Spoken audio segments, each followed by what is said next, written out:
And so part of the reason for using the readings from December 21st today is, one, just a reminder that, hey, this is an option, this is something we can do, and that we get experience with these different possibilities or options of the church, I think is often a good thing.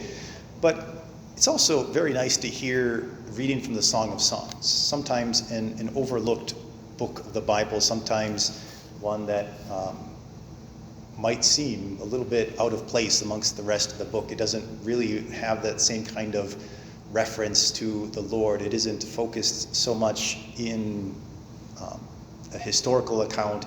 It is very poetic language. It is very allegorical. It is very spiritual. But it is very different.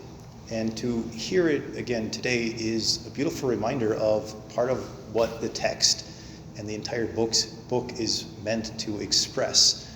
And it is meant to express this relationship between us and God, and to acknowledge that great love that we are called to share.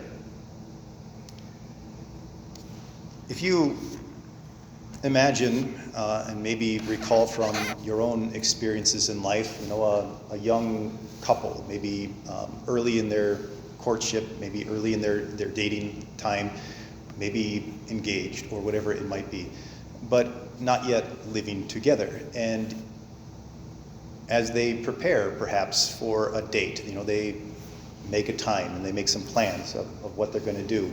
And as that day draws near, or as the time for meeting comes close, there is an excited energy of joy, of expectation, and perhaps some nervous energy as well, depending on the situation. But there is that excitement, that energy that is in the hearts of the individual as they are waiting to meet this person whom they love. And that energy and that excitement isn't because they're going to go see a movie. They're not eagerly anticipating the show. They're not necessarily eagerly anticipating the meal and how good the meal is going to be, or whatever else they're doing. Their excitement is not for those things. Their excitement and their joy is for spending time with that person. And even as you can maybe anticipate or think about how the movie might go or how the food might be, it's very difficult to anticipate how the conversation's going to go. It's very difficult to anticipate or exactly understand exactly how those interactions are going to be, but you know how much you love them, and you know how much you're going to enjoy it, no matter what it might be or how it might look. Even if the movie is bad, even if the food is poor quality, even if everything else doesn't work out well. If you're there with the one that you love, it can still be a good date.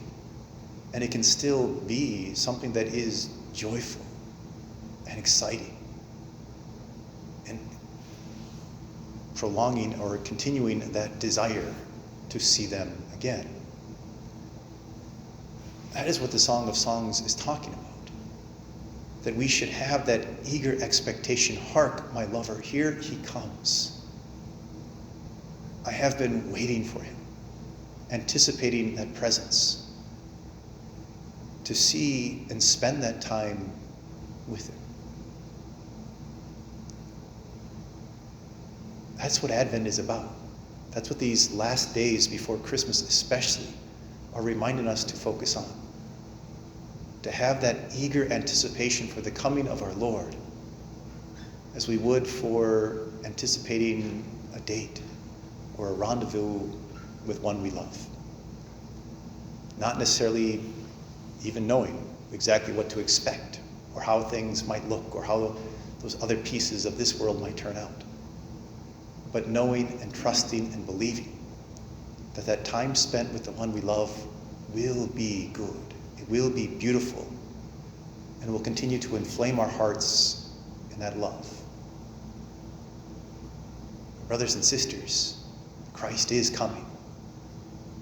Let us have that eager anticipation as we hear in the Song of Songs. as a young couple might have for each other. That we might greet him with joy, and that time together might be beautiful, might be uplifting, might fill us and this whole world with his love.